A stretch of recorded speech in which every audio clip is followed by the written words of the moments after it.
Oke, assalamualaikum warahmatullahi wabarakatuh. Selamat malam. Eh, saya mau presentasi ya, karena ada kendala teknis.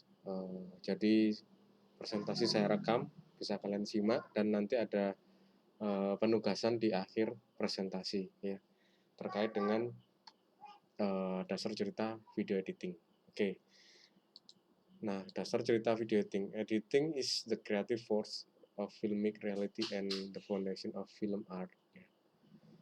Jadi editing adalah kekuatan yang nyata dalam perfilman ya, dan menjadi pondasi pada seni film. Jadi editing adalah merupakan satu kekuatan pada bagian perfilman ya, ataupun satu video. Oke, continue editing. Continue editing ini mengacu pada mengatur urutan shot sehingga editor bisa menyarankan perkembangan sebuah shot video. Mengingat shot video yang sama, seorang editor dapat menyarankan atau banyak skenario yang berbeda. Ya.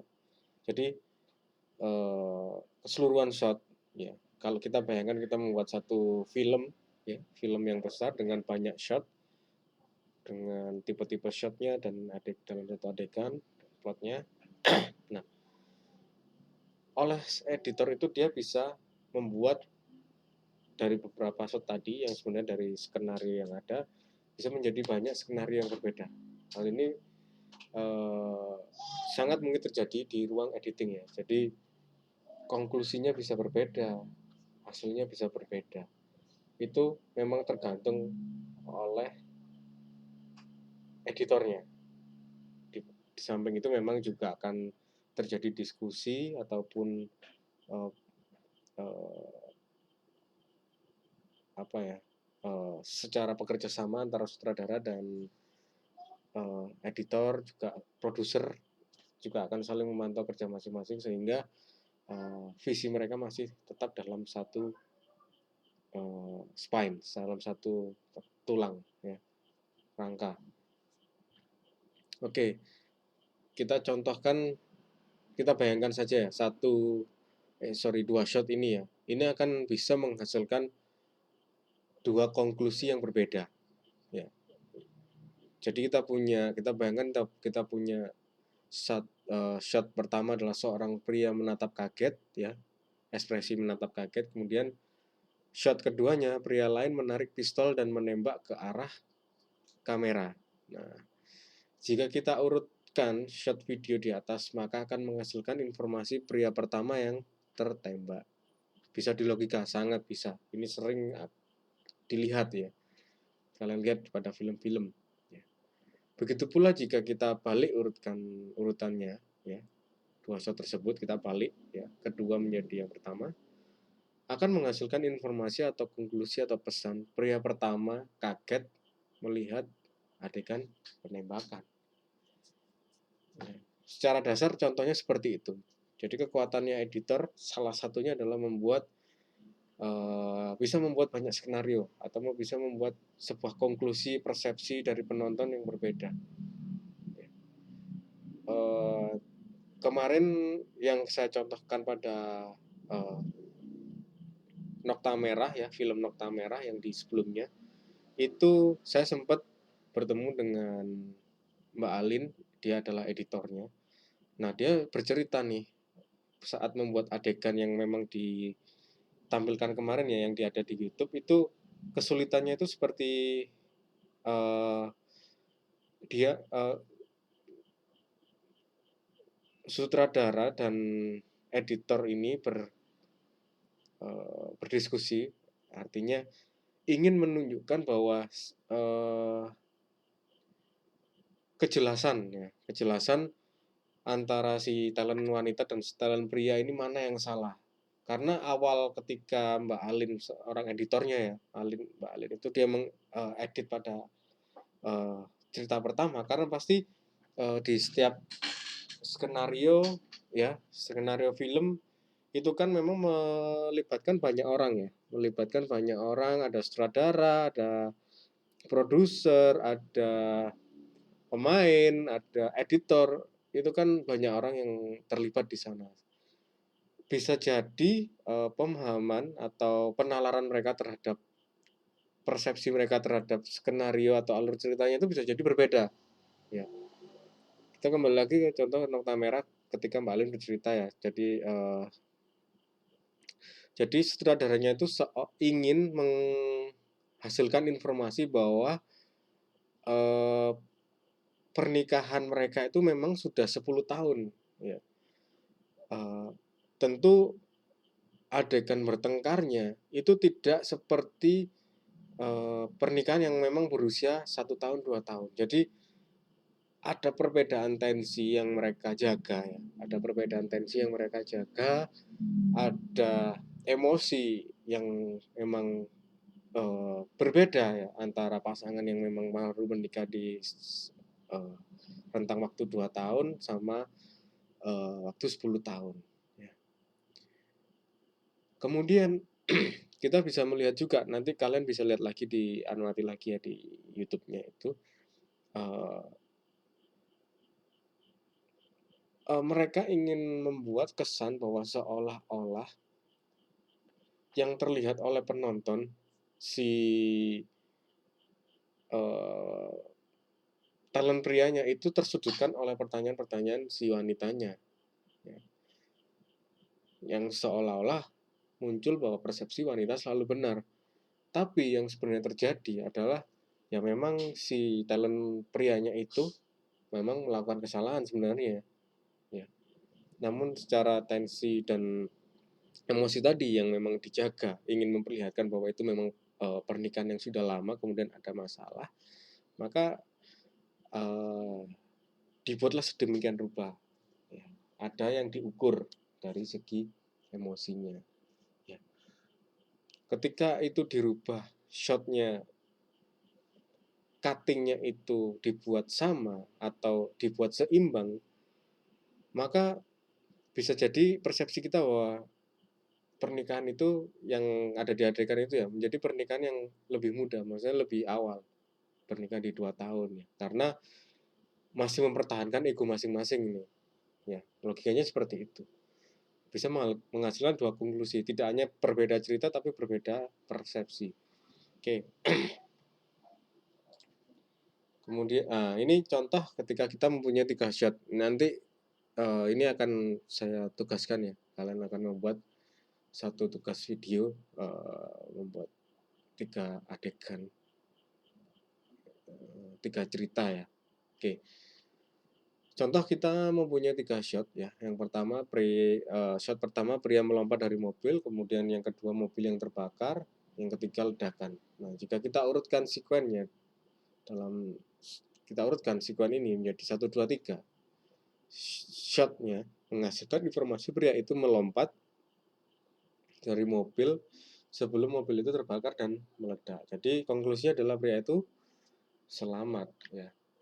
Oke. Kemudian dirubah lagi nih urutannya 3 2 1 ya. Ledakan, kemudian ada mobil yang terbakar, pria melompat dari mobil. Ya. Jadi konklusinya adalah tetap dia masih selamat dalam ledakan ya, dari ledakan mobil, tapi dia sempat melihat ledakan itu dan mobilnya terbakar sehingga menyebabkan dia melompat. Kalau tadi kan dia lompat dulu, dia menyadari bahwa ada yang tidak beres dengan mobilnya, baru dia melompat dan akhirnya mobilnya meledak. Kalau yang ini dia melihat dulu kebakaran dan ledakan, baru dia melompat. Dua inti yang sama, konklusi yang sama bahwa dia selamat, tapi penyebabnya berbeda. Oke, kita rubah lagi ya di 2 1 3, maka akan terlihat hasil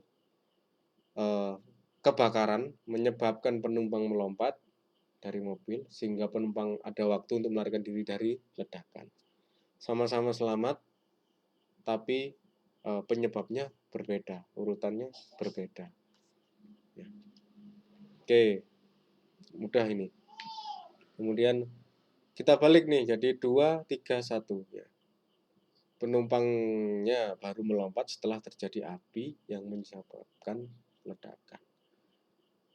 Sama-sama dengan hasil yang selamat, tapi urutan adegan dan penyebabnya berbeda. Ya. 3 shot tadi bisa menjadi 4 arti. Kita bisa bayangkan ketika dengan ratusan shot yang ada dan ratusan adegan yang biasa terjadi dalam produksi sebuah film besar, editor pun memiliki kendali yang kuat ya atas kontinuitas dasar sebuah cerita dan pesan dari film yang diproduksi, sehingga menjadi hasil akhir sebuah cerita. Ya tidak bisa dikatakan bahwa atau juga ada istilah bahwa editor itu adalah director kedua ya. Tapi dalam prosesnya untuk menjaga kerangkanya, strukturnya, memang diperlukan komunikasi karena sangat mungkin terjadi perbedaan persepsi terhadap skenarionya. Tapi di sini editor memiliki peran penting terhadap hasil dari sebuah film hasil akhirnya. Oke. Nah, percepatan waktu di produksi film dan video, waktu bisa kita mainkan ya dengan bisa kita padatkan atau diperpanjang. Contohnya kamu ingin menceritakan wanita yang akan pergi kencan ya, dalam proses real time-nya, proses aslinya di dunia nyata, bisa memperlihatkan wanita melepas pakaian, menggantungkan, menghidupkan shower, mandi, kemudian mengeringkan rambut, mengambil pakaian, melakukan make up, dan mengendarai mobil menuju restoran. Hal ini bisa menghabiskan waktu lebih dari 90 menit. Namun kita asumsikan penonton tidak ingin melihat proses itu selama 90 menit. Maka kita perlu melakukan percepatan waktu. Contohnya adegannya tersebut seperti ini. Ya. Oke, kira-kira hasilnya akan seperti ini ya. Kita bisa memendekkan waktu ya menjadi 20 detik saja dari 90 menit. Dari memilih pakaian langsung dia menutup pintu kamar mandi, mengeringkan rambut, meninggalkan rumah 2 detik ya. Shot dia sedang menyetir dan tiba di restoran bertemu dengan kekasihnya. Oke, next. Oke, ini kita lihat contoh dari tadi kan contoh teksnya ya tentang percepatan waktu. Nah, ini terkait dengan perpanjangan waktu ya. Jadi waktu yang memang nyatanya lebih singkat dibuat lebih panjang. Kita lihat contohnya pada film Batman.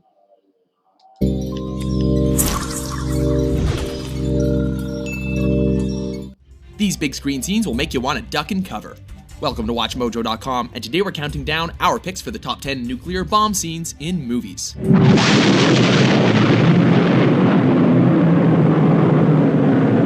For this list, we're taking a look at the most memorable big screen scenes that feature nuclear bombs.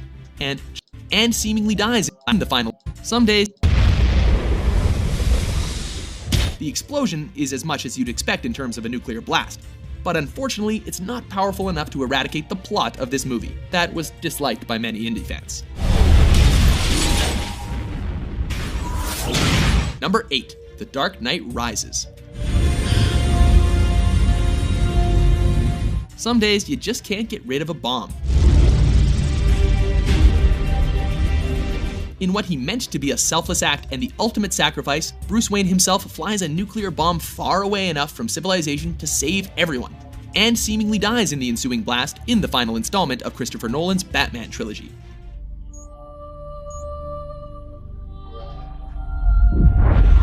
The scene would have been even more poignant if Batman had actually sacrificed himself, but it doesn't matter. The view is impressive, and Batman saved the day on his own terms. Number 7, Oke, kita lihat ya tadi di film Batman ya yang terjadi dalam 5 detik, namun untuk membangun sebuah ketegangan waktu ya, waktu tersebut diperlambat dengan shot-shot yang memberi informasi kondisi orang yang ada dalam scene tersebut ya. Sedang melakukan aksi apa, ekspresi para aktornya yang terlibat seperti apa, dan akhirnya bom itu meledak.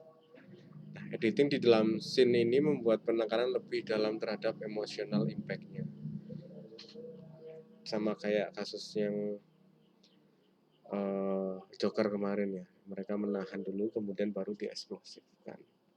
Oke,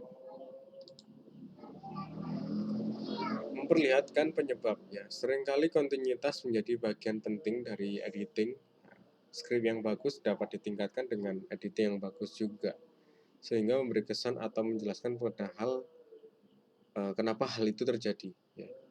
Jadi ada informasi sebelumnya yang menjadikan sebuah konklusi. Ya. Contohnya, sebagai contoh, ya akan aneh jika kita cut adegan seorang yang sedang mengangkat telepon, kecuali sebelumnya ada shot yang mendengar telepon itu berdering. Ya. Telepon berdering tersebut menghasilkan respon untuk shot sebelumnya. Oke, bisa dilogika dan memperlihatkan penyebabnya. Dalam film kejahatan biasanya kita melihat langsung di 5 menit pertama, ya, di awal. Seseorang di sebuah film ya, kita melihat di 5 menit pertama, biasanya kita melihat seperti itu di sebuah film pembunuhan. Ada seseorang yang terbunuh di sofa ruang keluarga ya, tanpa mengetahui siapa yang membunuh sebelumnya. Meskipun dalam editing kontinuitasnya adalah sesuatu yang kejadian yang harus menjadi sebuah urutan yang logis, maka bisa saja untuk menjadi cerita itu lebih menarik, membangun kepenasarannya ya, kenapa orang ini terbunuh ya, siapa yang membunuhnya, membangun penasaran dari penontonnya ya. Kita bisa mensajikan dulu hasilnya dan kemudian diungkap bagaimana penyebab peristiwanya itu terjadi. Hal ini memang sering atau seperti yang biasa disajikan pada film pembunuhan dan kejahatan. Jadi diperkenalkan dulu malah hasilnya, bukan konklusinya,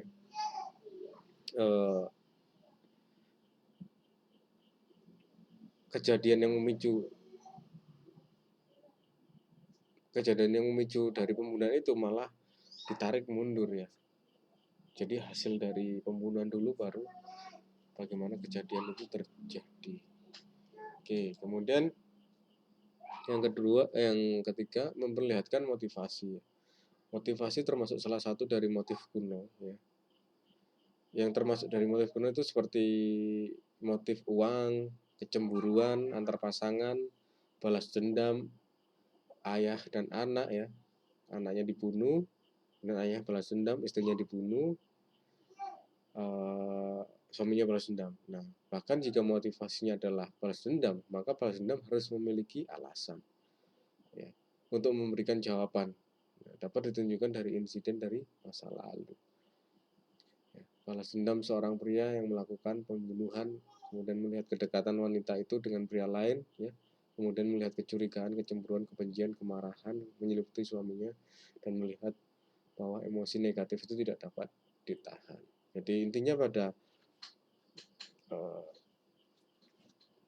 benang merahnya adalah balas dendam, motivasi ya, motif terhadap balas dendam seorang pria yang melakukan pembunuhan. Nah, itu kita bisa olah dulu alur ceritanya ya. Yang pertama yang tadi melihat kedekatan itu dengan pria lain, kemudian melihat kecurigaan, kecemburuan, kebencian, dan akhirnya emosi negatif yang tidak dapat ditahan. Oke, sekian untuk dasar cerita ya. Assalamualaikum warahmatullahi wabarakatuh.